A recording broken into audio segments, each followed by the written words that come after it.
and he has developed into one of the best coaches in the game. Also, podcaster, gambling expert. I mean, the guy does it all. He's James Krause, and he's kind enough to join us right here now. There he is. Wow, look at this setup, James. You are you are on top of your game in every facet. Thank you for joining us.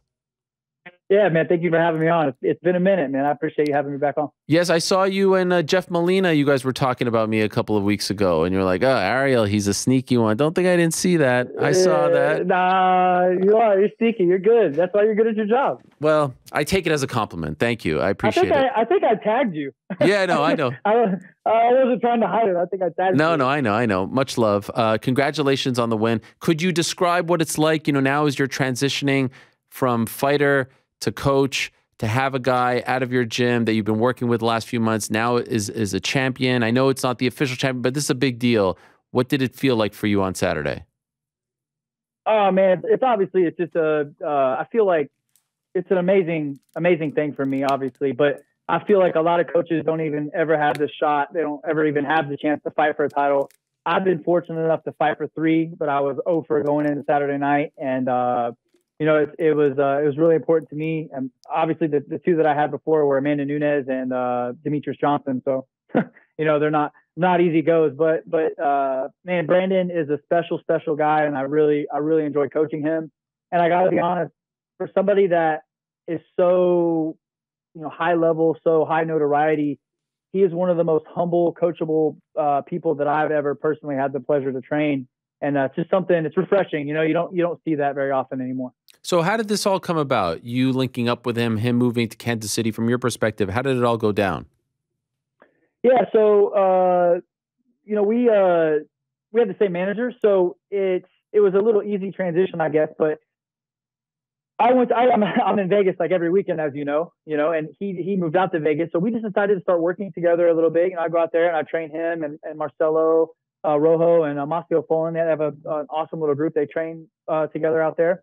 I started training those guys, and one thing led to another. It was like we just kept going, and they decided to come out for a week, and then that they went back home, and then the week came out for a month, and then Masio had a fight, stayed with me for 6 weeks, and then Brandon came out for Brandon's been off and on in Kansas City right now for 4 or 5 months probably. So it's just been a smooth transition, and I think we click. I think we work well together. I understand what he's wanting. I think he likes the things that he likes about me would be I'm kind of a dork with the fight game. I'm talking about different concepts and stuff all the time, and I'm bringing new information to him. I think that's what he likes. You have to ask him about that, but I'm constantly trying to evolve, constantly trying to get better. And I think I have a different style for his game that can help him out a lot. And yeah, I think that's kind of how it all came together.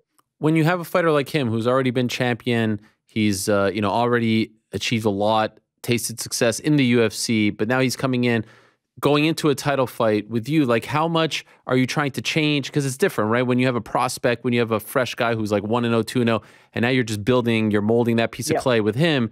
You probably don't want to change too much, but you want to put your fingerprints on what he's doing. So what's the mindset in terms of like when you see him and how much you want to actually change what he's doing?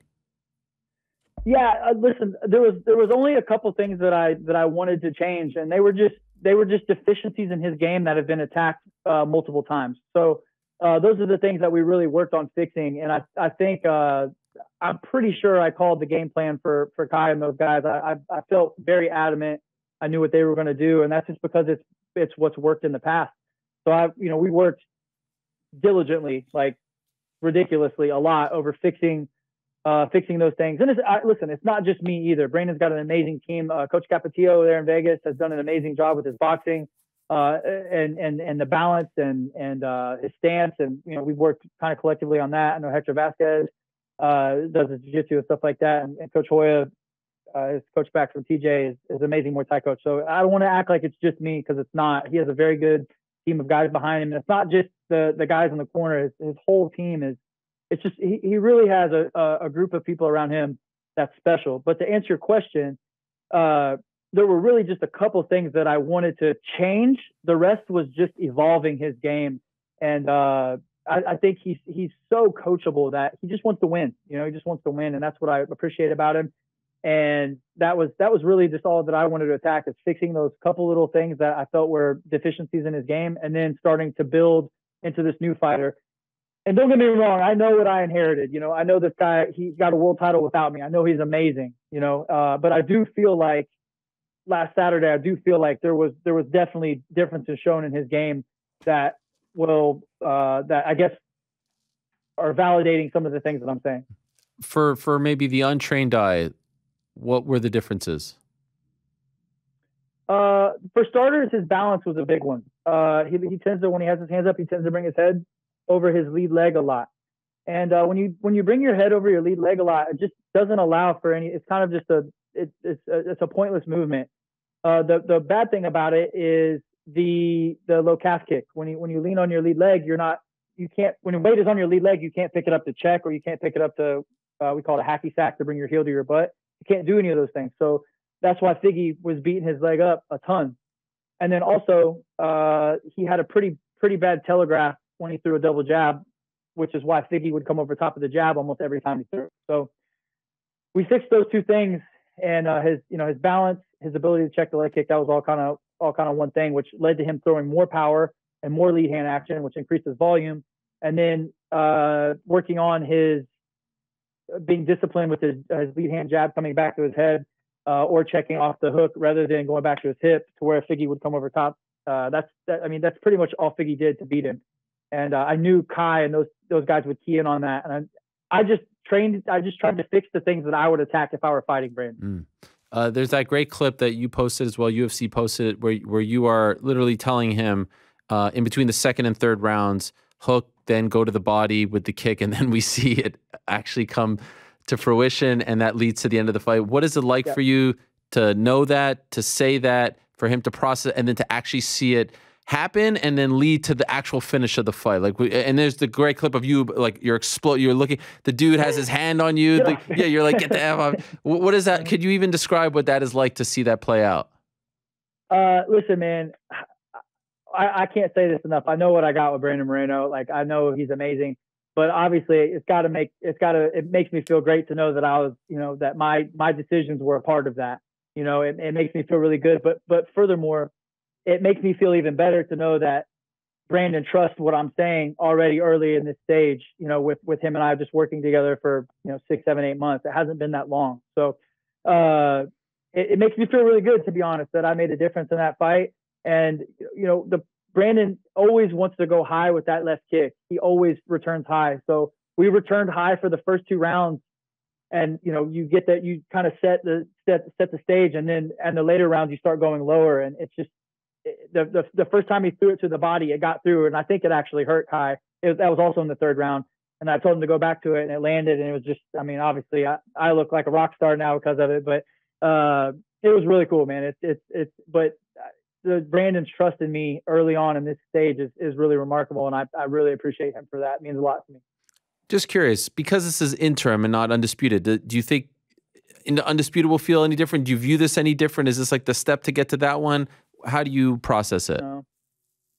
Well, I'm not going to delegitimize the UFC title. You know what I mean? Like, of course I didn't hear the interview with Figueiredo, but it seems like the stage is set for those two to fight a 4th time. And I'm excited for that. So I'm not going to get drug into the BS between those two. I don't care about that. My goal is to make Brandon Moreno, he's the interim champion. That was my goal. Now, if the champion is next, that's what it goes to next, So I'm not going to get into that mess between those two. And to be honest with you, I thought Brandon handled it great.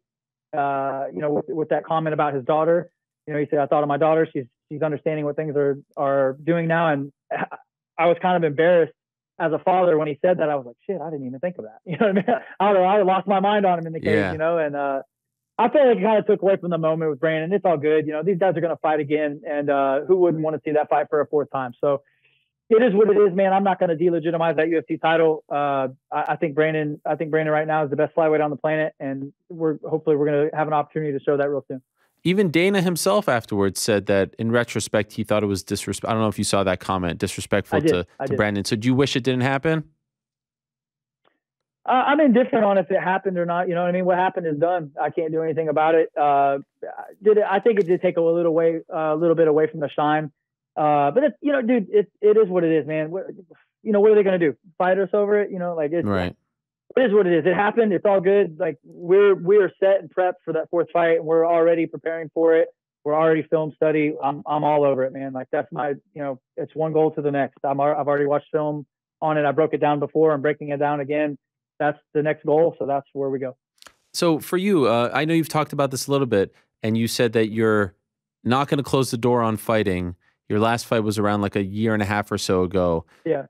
Are you officially done now? Like now that you got the champion, are you done? Is that it? What are you thinking? Are you?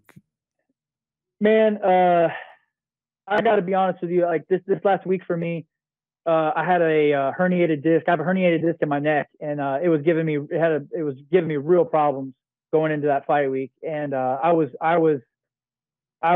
very close to just officially saying it.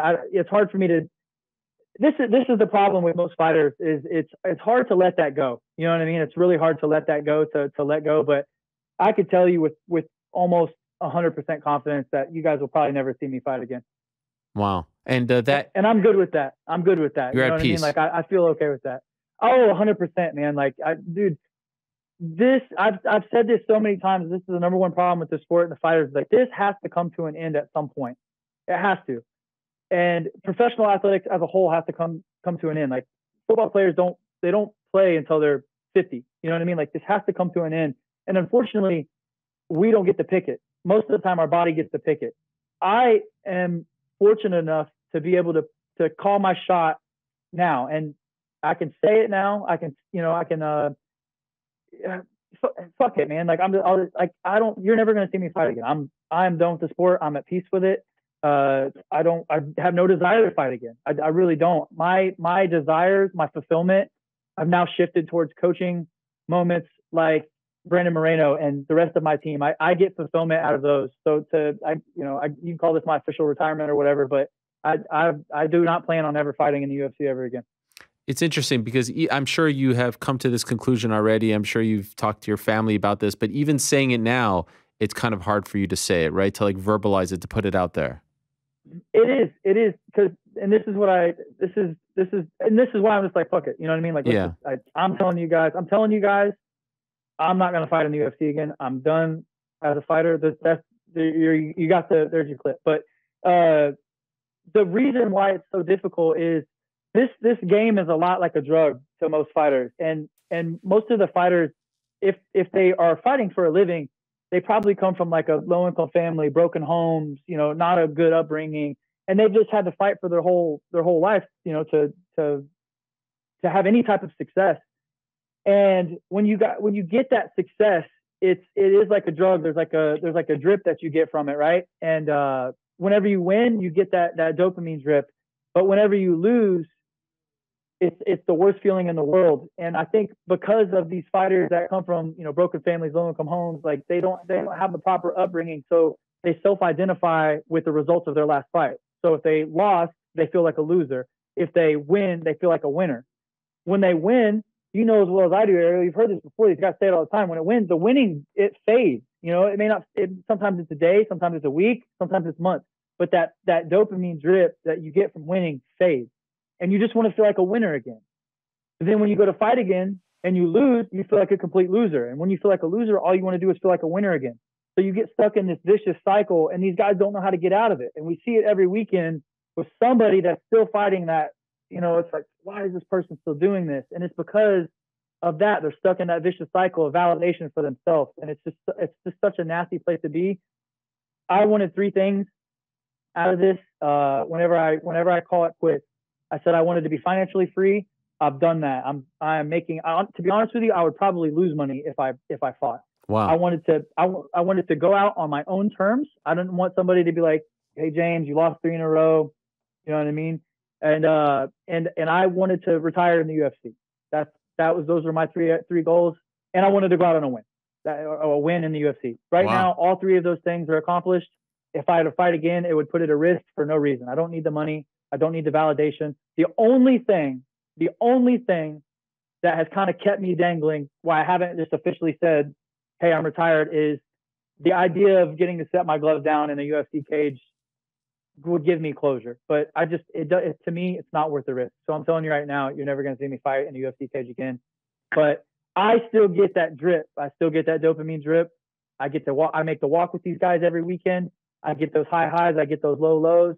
I get to be a part of it. And I don't take that lightly, man. It's really important. It's really special to me. But to answer your initial question, I will never fight again. And just curious, back in 2020, your last fight, why didn't you put your gloves on the mat? At that point, did you think you would return? For probably 3 or 4 years now, it's been like maybe, I'm not sure, I don't know. Dude, I'm 36 now, man. Like I don't have a desire to fight one of these 24-year-old guys that are, I don't want to do it, man. I've been fighting for a long time. I've been fighting for going on 16 years now. I have probably like 75 or 80 fights, pro and amateur. I'm banged up. I'm beat up. I'm healthy for the miles that I have on me, but I don't want to cut the weight anymore. I don't want to do it anymore. You know what I mean? Like I just don't, so I really have no desire to compete again, but you're 100% correct. It's hard for me to say that. That's why I just kind of have to right. There's no time better than now. It's done. So let's go.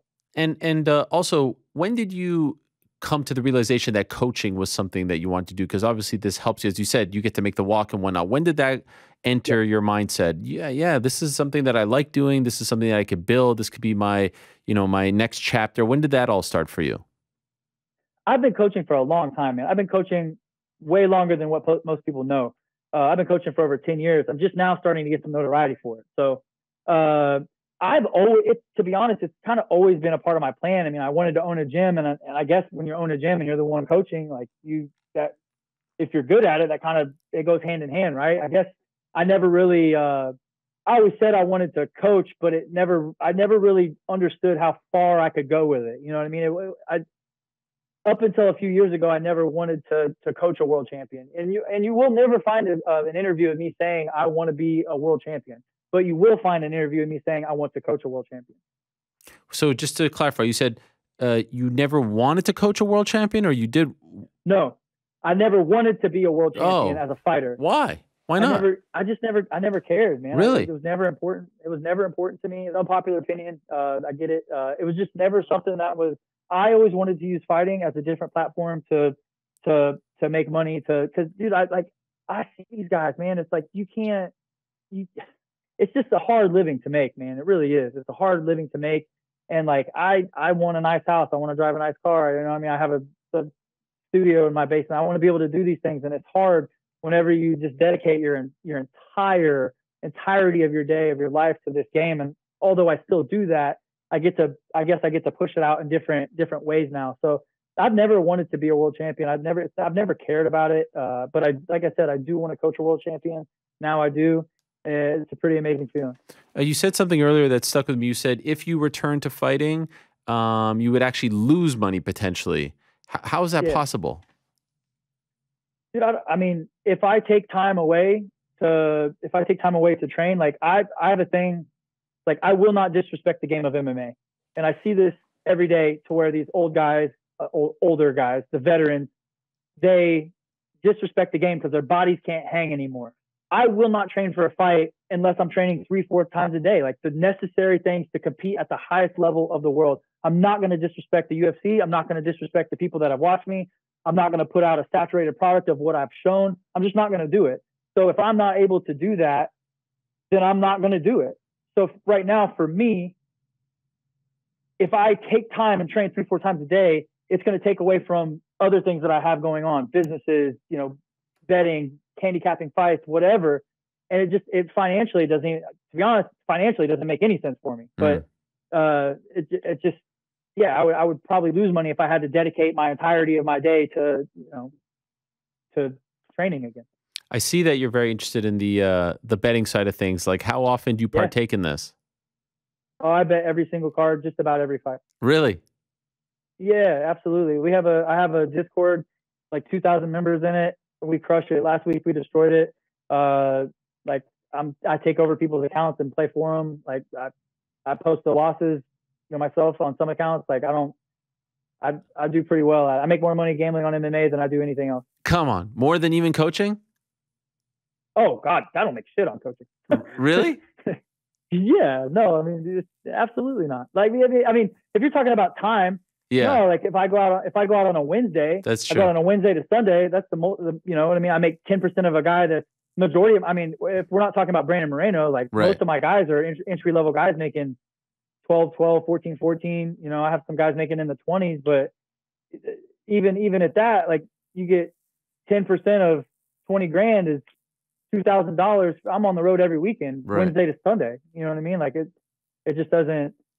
No, to answer your question, no, it's not even close. It's not even close. And just curious, like the Moreno fight, like fights that you're involved in, will you bet on those too? Yeah, yeah, Wow, that's a. sometimes, yeah, of Did you bet on Brandon? course. He was a big favorite though. 2-1. No, that's Two not a to, big oh, favorite. he was It's okay. Well, what did he close two to at? one. 205 Oh, okay. minus 205. But it's not about price. It's about value. I think Brandon wins that fight, and I may sound like a dick saying this, but I think Brandon wins that fight. 7, 8 times out of 10. Mm, So that line is not just sure. to how many times I think he's going to win that fight. I just think he's a really difficult matchup for Kai. I really do, and I think the world of Kai. I think he's incredible, and I think what he's done in this division and his growth since the first time they fought is I mean, he would get my vote for most improved flyweight on the planet in the last year or two. I think he's incredible. But I just think Brandon is a really, really tough matchup for him. Overall, how'd you do Saturday? We crushed it, man. Crushed it. I think I went like 15-2, and the two losses, one was a plus 900 underdog, and the other one was a hedge on another play we won. Damn, look at you. And when you say we, what do you mean by we? The The Discord? Discord, the group, Got it. the group we're in. I post the plays and people, And do people pay you for this? For the picks? Yep. Wow. And that's Yep. lucrative. Yep. Look at you. Well. But it does. But I mean, they make way more. You know what I mean? Sure, sure. Like we have a couple different entry level positions. Like we have a $50 a month and I have a $2,000 a month. But they make way more than they make way more than they pay. That's for sure. And just if someone wanted to join this, how can they sign up for this? How does that work? The link is in my bio and all my stuff. Okay. I have a link tree on there. It's all on that. Yep. Look at you. And just MMA, or are you doing, I don't know, boxing, football? Like, do you do? Yeah, I stay in my lane. So Okay. For me, like MMA and boxing are most I do. Just about every promotion. We do Contender Series, we do Bellator, we do UFC, we do PFL, we do pretty much anything you can get a line for, we play on it most of the time. Boxing I'll do. I don't touch any ball sports or anything like that, but I have a couple guys in the group that are some of the biggest players that I have ever personally known, doing very, very large numbers per play, and they are very good at ball sports. Wow. And how did you get into all of that? Like, how did you realize you had this gift? This obviously MMA, you live and breathe it. You're a freaking pro fighter in the UFC, but like dabbling in this stuff and getting success is not always easy. I mean, it's a tough thing to do. Yeah, I mean, I break the fights down anyway, right? Like I break them all down anyway, so it just made sense. It just made sense. Like people were asking me hey, will you come on this week and talk about the breakdown fight for us? I'm like, yeah, well, if I'm going to break down the fight and I think this person is going to win and the path to victory is clear, it just makes sense. Now, the hard part is transitioning into the gambling portion of it, where like the lines and stuff like that. And I've grown just by dealing with very high level gamblers. Like we have a guy in the group that's mentored me, and he's probably the largest MMA gambler on the planet. Whoa. And he has helped me a lot, just learning like line value and such like that. And then guys like Yanni, Yanni the Greek, him and I talk regularly. He's helped me quite a bit as well, just on the line value portion. Like I'm good at picking the fights, but there is a gambling portion of, does it make sense if the line is X, You know my guy GC? You ever see his picks? Who is it? Connor Burks, GC. Killing it. No. You don't know him? Killing it. Let's go. No, I don't. How'd you do on Saturday, GC? I did fine. Not as good as James. Tell us. Don't be bashful. Yeah, don't be modest. What's up? I went like 7-4. Finished up like what? If you're going by units, finished up like 6 units. Nothing too crazy. How are you doing 2022? We're up like 30 units. We're profitable. That's all that matters. That's all that matters to me. No, that's 100%. That's good. See? That's good. That's really good. Who's the guy who's mentoring you? Are you allowed to say the big name, or is that? No. Oh, that's okay. Why is that off the record? Why? Yeah. Oh, okay. Would people know who he is? No. Oh, he's on the DL. Yeah, he's on the DL. Why is that? He can't play in a lot of the casinos. Wow, because he's that good? Yeah. Holy smokes, he's been banned. They say, Yes. keep your money at home. We don't want it. Yes. Holy smokes. Yeah. That's a different level. Wow, okay. That is. Are you still doing the real estate and all that? Yeah, I have like 30, I don't know, 31, 32 doors, something like that now. Sheesh. So you have put out the, not everyone could do it this way, but I feel like you have put out the blueprint. People have to have these things going on when they retire. You're wrong. Everyone can do it that way, man. They can. Dude, I started out in the UFC making $8,000 a show, $8,000 to win. Like, dude, if I can do it, anybody can do it. I don't come from anything. I don't come from money. I live in a beautiful house. I drive a really nice car. Like, if I can do it, anybody can do it, man. It takes discipline. It takes, most of these guys don't, I mean, they haven't been taught. They haven't been taught about banking and lending. They haven't been taught about financial literacy. They haven't been taught any of this stuff, you know, and most of them don't want to know, you know, so they just like the big influxes of cash that come their way. And then when they get through it, they fight again. And then when they get through it, they fight again, and they get through it, they fight again. And then one day fighting's gone and they're like, you know, what do I do? And then that's when you see the vicious cycle take place, what we talked about earlier, where these guys are fighting for the wrong reasons. And it's just, you know, that's how we see it all the time. So who taught you about all of this? I have a doctorate in the University of YouTube. Really? That was it? Yeah, man, taught myself. Well, I mean, yeah, you do research, right? Like, you read the right books, you'll kind of get an idea of where to go, right? Like, I mean, 90% of all millionaires are created through or own real estate. So I knew I needed to be in real estate. Right. You know, I knew I needed to be in real estate.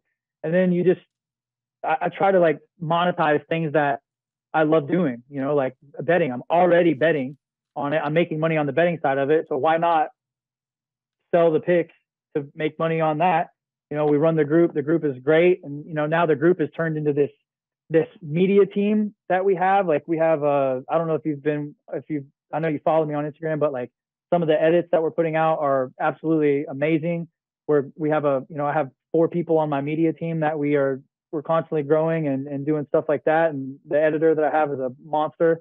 He sets all that up, and dude, we're growing in that now. So now we're doing different stuff with that. We're just growing different stuff, man. It's different businesses, different things that I'm already doing. I might as well make money at it.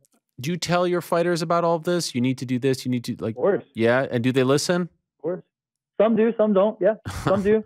Some, yeah, dude, that's just the problem. You know what I mean? Like, all the information is out there. I'm not doing anything crazy. Right. You know what I mean? Like, the information is out there. It's whether you want it or not, you know? So, but yeah, like Tim Elliott, he's got a couple rental properties. He's got a Airbnb in Vegas. He's got a house here in Kansas City. They're looking at buying more. Jeff Molina just closed on his first rental property a few months ago.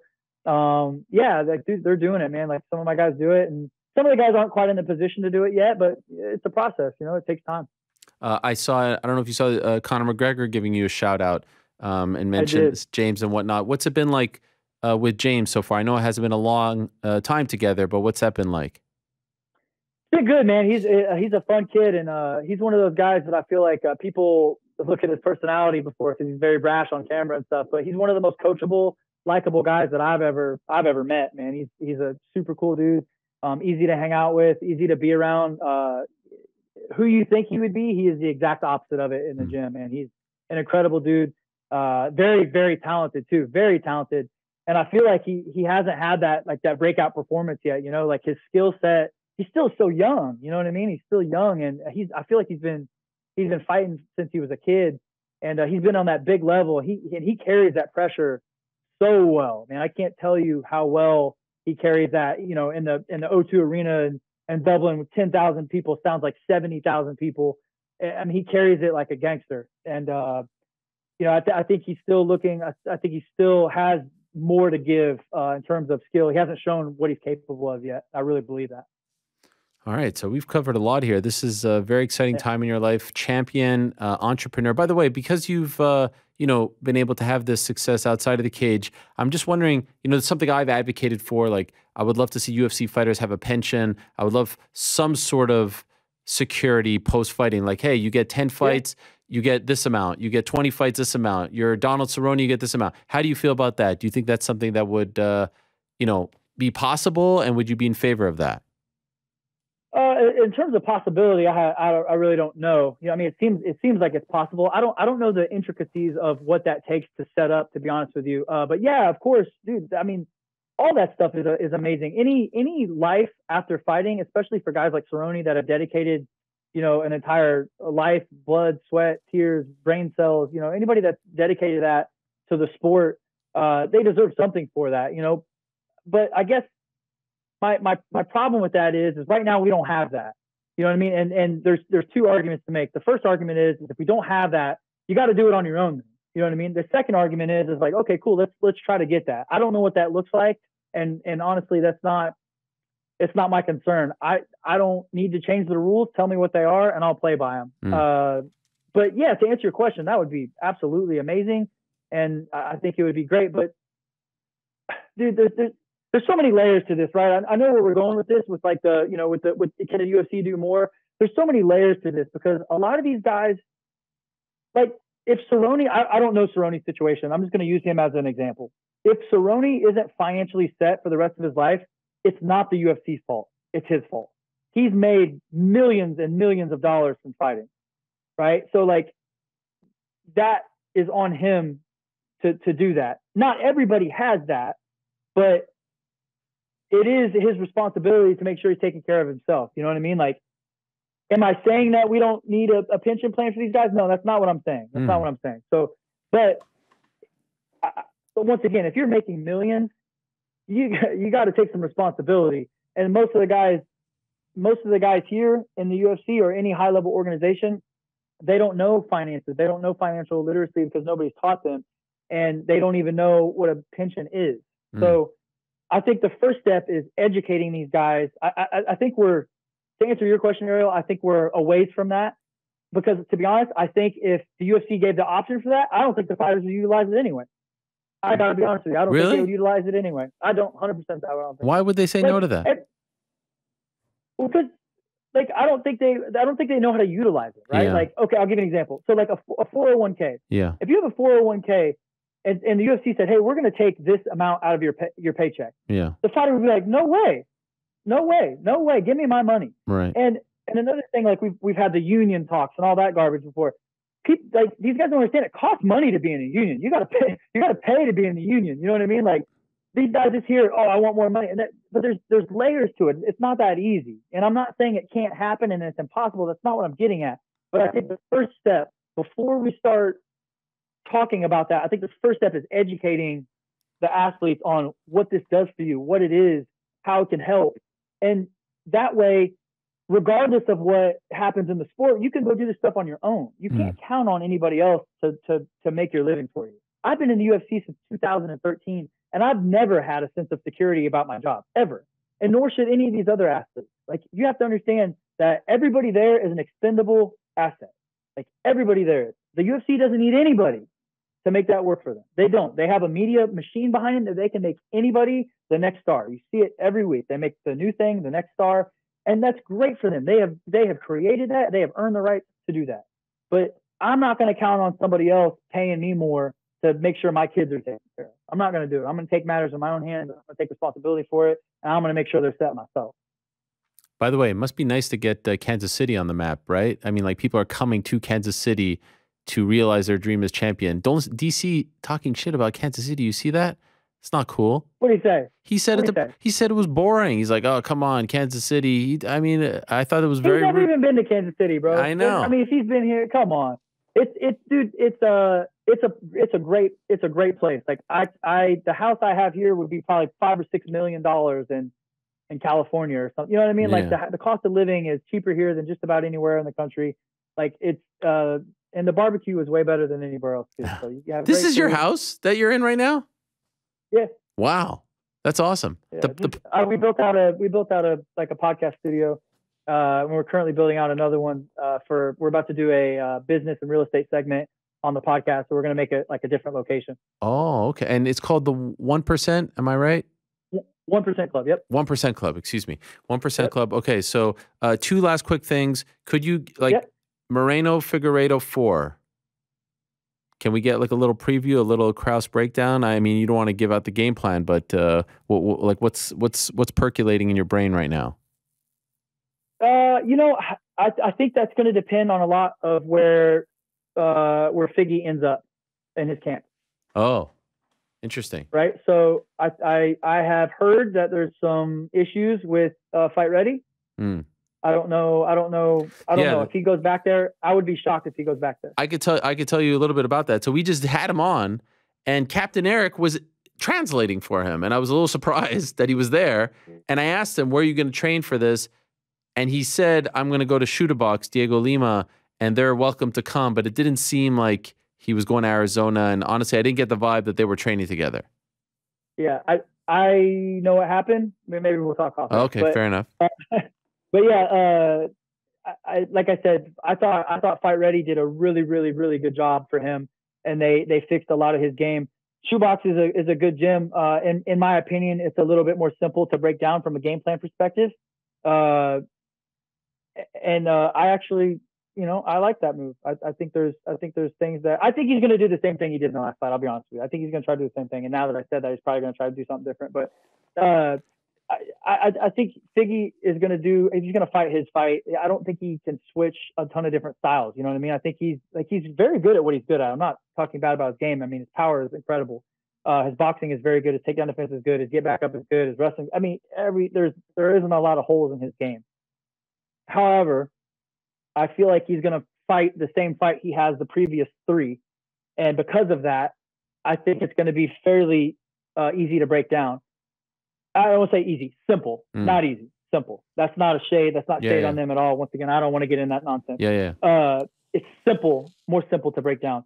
Brandon, however, I feel like if you watch his last fight with Figgy and his fight with Kai, I think you're going to see a vastly different person, and that's only changing by the week because we continue to work with each other. So there's rapid growth with his game, and things are constantly evolving, and because he's at a new place now, And how's that work? Like, will he come back? I know he's in Vegas right now. When does he come back to Kansas City? Will he only come back for training camp? Actually, no. He comes back quite often. But I leave. I'm in Vegas almost every weekend. Like, I'm in Vegas this week. I will go work with him and the team probably Wednesday, Thursday, Friday. So I work with them multiple times a week. And then he has Capetillo, he has Hector Vasquez. Always there. He's got other coaches there as well. But every time I'm in Vegas, I work with him every day. And sometimes I'm there for 6-8 weeks at a time. Right. And who do you have this weekend? Jason Witt versus Josh Quinlan. Okay, man. It's tough to be away from the family every weekend, right? It is, man. It is. But it's, I have a saying that, you have to put the oxygen mask on yourself before you can put it on somebody else. They tell you that on the airplane, What that means is you got to make yourself happy before you can make other people happy. So they get that. Yeah, well said. And last thing, since you announced your retirement today on the program, appreciate the breaking news, the scoop, James. Favorite moment of your career? What sticks out? What was the apex of it all? The biggest accomplishment in my life has been my UFC debut, beating Sam Stout, and not just the win, but the debut. I had so many ups and downs in my career. I got so close to the UFC a couple times. I got on the Ultimate Fighter and I lost the first time, and I got on the Ultimate Fighter again. And then I would work my way up through, I went to like Bellator once and I lost, and then I worked my way through the regional scene again. And then I finally got my opportunity, and I got it against one of the toughest guys that I've ever fought in his home country on 16 days notice, and just everything that I overcame. It was really important to me, and a double bonus. I changed my life financially that night, and it was really a great moment for me. And there's a picture of me, like, I'm bloody. I have, we went through a war. We got fight of the night, and I got submission of the night. I subbed him 13 seconds left. Just that. And Sam and I are now friends. We talk, and the moment is just really special to me. So to me, that was my best moment, just because of, I think, all of the lead up and everything came to a head, and it's something that I'd put a lot of time and a lot of energy and a lot of effort to accomplishing a dream, and I finally accomplished that. So. Oh, it was a beautiful moment. I remember it in Winnipeg. I think I spoke to you backstage after that one, and those who followed you in WC and everything that you had been through, finally getting there, and then the sub was amazing, and then you got the double bonus. Feels like a lifetime ago, right? Feels like a really long time ago. Yep. What was Almost that? 10 years ago. Almost, yeah, UFC 161, right? So that would be what? 13. Wow, that is crazy. June. It was 3 days after my birthday, June 7th, 2013. And I was a 4-1 underdog too. Wow. Look at that. Main event, Rashad Hendo, right? Yep. I believe so. And Big Country, Stipe beat Big Country, and that was a big upset at the time. Remember that? He took it on short notice? Crazy. 100%. Unbelievable.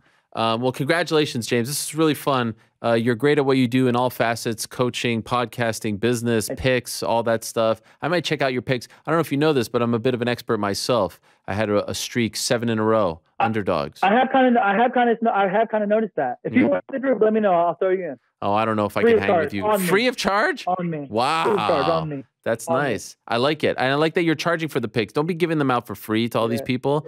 Don't do that. Those ingrates over at ESPN. I'm kidding. I love those guys. They're great. James, congratulations. Well done. I'm looking forward to seeing what you do with Brandon in this 4th fight. That's going to be fascinating to watch. But it was just really, that clip of you getting all excited was really, really amazing to see. And I'm happy that they captured that. So thanks for doing this. I appreciate it. And enjoy the victory. Thank you. I appreciate you having me back, man. I appreciate it a ton. Thank you. Always. There he is, James Krause joining us. What a great chat that was. I really enjoyed that.